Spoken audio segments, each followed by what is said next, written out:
Hello and welcome back to the vlogs. My name is Orion and I make videos every single Wednesday and Sunday and post them at 6 p.m. where I'm currently in the process of doing some DIY and renovating my home. In the last vlog, we started filling some holes in the wall as well as building a frame for a breakfast bench that I'm going to be making here. We also filled in some sockets and extended them out here so they can go on the front of the bench when that's all in place. And today, we're probably going to start priming the walls. However, that is dry, but because of the amount of polyfiller I have used on there, that is not dry. So I guess we're going to begin priming 3 of the walls. And then whilst we wait for these walls to dry, I'm going to plan out where to go next with our bench. Because ideally today, we need to get some plywood and box this whole thing in. Then once I've got the front, the sides and the top all covered over, we can think about how we're going to build the back to the bench. Which I've come up with some pretty cool ideas for how we're going to do that. But for now, what we're going to do is sand down all of the polyfiller. This is about to be incredibly dusty. I really wish that I had a mask before doing this. That's 2 spots done. Right, it's like someone put a fog bomb in my lounge. It is mighty smoky in here. But we've got this wall done and this wall. So now I'm just going around with a brush and brushing off the walls to get rid of all like cobwebs and dust and stuff like that.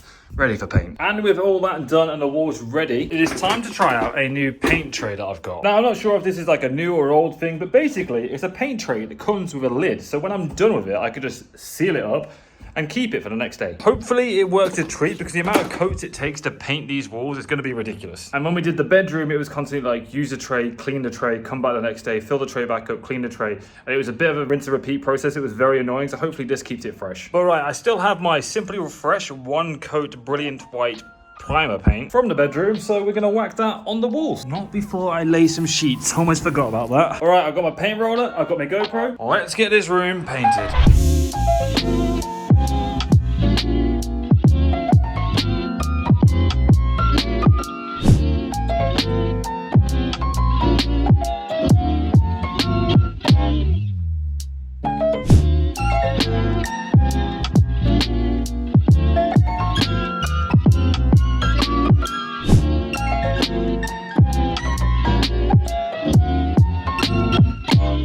Oh boy, it's safe to say that after doing that for like 2+ hours, I am shattered. On the plus side though, we have managed to get 1 coat on. You can still see the sub right in through that, but obviously once it's dried, it'll look very different. It's most definitely needs another coat though. Much to my disappointment, but at least we've got 1 coat on. Time to put the lid back on this and see if it stays good. But do you remember like many vlogs ago when I came in here and cleaned this kitchen? Because there was like dust everywhere and it wasn't suitable to live in. Well, yeah, it's not looking good. In fact, it's looking very bad. So I think we do a little bit of a tidy up because boy oh boy does it need it. All right, with the home feeling a little bit cleaner, we can begin to tackle this bad boy. And what we need to do is basically get all the measurements for every single side, surface, and you know, wherever I'm going to be putting plywood. Because the next step today is to box this whole thing in and get ready to turn it into a bench. But not only that, I also need to consider the fact that I want to make a lid on it. And that's where it gets a little bit more complicated. So using a bit of tape and some MDF, what I'm thinking is this is going to be the plywood that sits on the front, but on the sides here, I want it to go up a little bit. So it kind of creates this lip. So when we upholster and put the seat in, it kind of sits in and like fits nicely. But then I want the lid to kind of hang over a little bit as well to give us a bit of an overhang. So when we sit on it, it's not like flush like this. So with my wacky demonstration, this is what we're going for. Well, it was until I realized that I had some extra wood. And that has allowed me to play around and test a lot of different things. First one being the end piece of plywood and having this little lip here so I can put a cushion on it.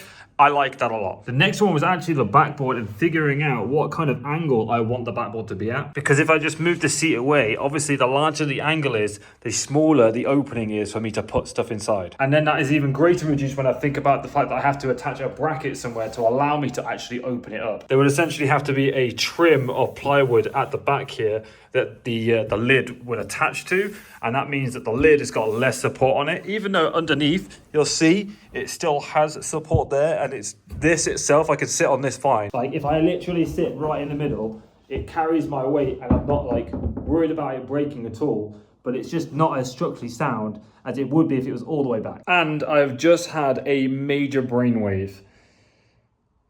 If comfort is a priority, which it is here because the storage isn't there, I'm basically never going to access. I'm going to put all of the tools and the paint and stuff like that underneath here. So I'm never going to really go in there. So what if, instead of putting hinges on the seat and having to take all the cushions off and stuff like that when I want to get access to it, why don't I put hinges on the kickboard so I can fold it down like that and then I can get in? That makes way more sense. It would be less stress thinking about all of the weight load and all this kind of stuff on here, and it would be so much easier to hide what I'm doing by doing that. Oh, why didn't I think of that earlier? And because there will be a lip hanging over, what I can do is I can actually attach a hook to it, so when I want to access it, I just unhinge the hook, pull the hook, and the whole thing would come down, and I'll be able to get inside. Oh, that makes the sockets a bit annoying though. Oh, maybe not. I've come up with an idea. Right, so the kickboard from here to here will be able to fold down. The same with this one. From here to here, fold down. This section in the corner, this little piece here, won't move. I can put the sockets in there. That way the sockets are secure. I don't have to worry about electronics or that stuff. I can still gain access from there. I can gain access from there. Job is successful. And with that absolute brain meltdown, let's go get the plywood. So we have arrived at B&Q for a few things really. Obviously I'm going to get the plywood from here, but one of the benefits of coming to B&Q rather than going to like a timber yard or something like that is the fact that they cut the wood for me here. However, we're going to try something new today, and that comes in the form of renting a van. Now I never knew that they did this, but when we were here a couple of days ago trying to fit things into Jess's car, we realized that they have these vans here that you can literally just open an app, book it and rent it, and it doesn't actually cost that much money. So instead of having to drive your car and force things in the back of your car, you can just take a van back to your house. So we're going to go get the wood from B&Q and then we're going to drive it home in that thing for the first time, because yeah, I have actually never driven a van before, so this will be interesting. All right, so this is what we're going to be using, hardwood ply, and it's going to be 18 mil. Now this board is quite big and I'm going to try and get them to cut it to like this bizarre diagram that I designed at home. Hopefully they can do it. If not, I'm going to have them cut it in half, and then if they cut it straight in half when I get home, I can make the cuts myself. But let's see if they can do it here. All right, with all of the wood cut down to size, let's go to the van. I'm a little concerned that it's not all right, but we'll find out when we get home. Well, it turns out that this one is our van, and let's see if we can get into it. Well, that was actually very easy. You just enter the pin code into there and it unlocks the van. Time to turn this thing around. It's a bit of a faff getting it started because I had to like go through some weird sequence, but we've got it moved. Let's go load it up now. All right, with the van loaded, need to get the stuff out of my car and head back to the flat. Probably worth knowing before we set off that there is actually a chip in the windscreen. I don't know if the camera will see. There you go, you can see it there.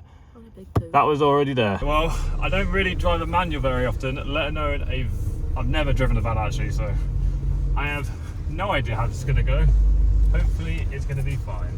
And you know what, to be fair, it's not actually that bad to drive. Like, I've always considered, and we have considered the whole like get a van and convert it, because as we do like to camp and stuff like that, getting a van and converting it would be like probably our perfect world, considering how much DIY stuff I could do anyway.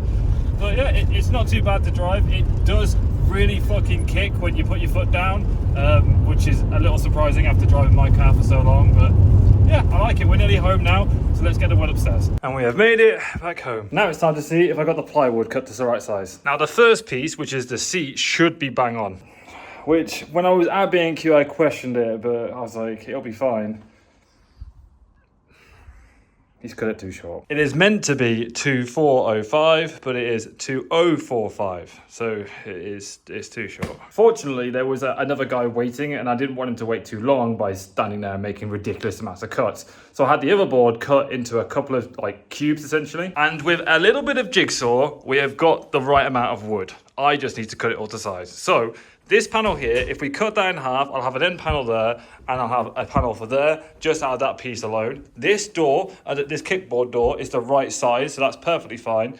What I'm going to do with the seat is basically going to cut it as far as there, and then this piece of plywood, I can run all the way across. So I don't have to worry about the seat being too short. I can cut it shorter, and this piece is the right length. And then I've got a board there that I just cut for that kickboard, slash door, and we should be okay. Because I knew I was going to have too much plywood anyway, I actually got this board cut to roughly the size I was going to use for the backboard for when I sit down, and with a couple of pieces of timber, I've got it at the right size basically, so where I'm going to sit when it's all in place, and it actually feels very, very comfortable. All right, we have all of our wood. Before we can cut and start building the bench, we need to get this wall finished and painted so we can put the seat against it, and then once this wall is done, we can take the van back. So it's time to get a bit more dusty. Okay, let's get this wall painted. This is a before and this is an after. I have also put a second coat on these walls as well, which look much better. Everything is looking mighty fresh apart from this bit here. This peeled off, so I had to sand it down, so it's only got one coat on it, so I'll probably touch this up now. And with that done, you can't really tell. But right, I think it's time to leave this all for today, because even though I did my funky plans on screen here that I took to B&Q, I need to actually do like some proper plans on how I'm going to build the bench. So we're going to go away and I'll plan that, and in the next video we're going to put the bench together and put it against the wall, as well as put a final coat on this. Not only that, but I'm going to learn how to use this for the first time, because I haven't used that before. I've watched my granddad use this a ton of times, so I'm not feeling too worried about it, but I put the blade on this, so I'm a little concerned. That is an absolute godsend, so I'm hoping this will be equally as good. And then we can finally say goodbye to the frame I've had for so long now, and we could put it into the wall and it'll be seatable. I've got all the brackets, I've got the sockets ready to go on there. I'm basically ready to go. I just need to get the plan from out of my brain and onto paper, so it's a lot easier to follow along when I put it together. But anyway, guys, if you did enjoy this video, please leave a thumbs up rating. I would appreciate that. If you're new around here, feel free to subscribe. We're on our road to 25k, as I am literally reminded every time I come around here. It says it on the table. But as always, thank you very much for watching. Peace, peace, much love. Bye-bye.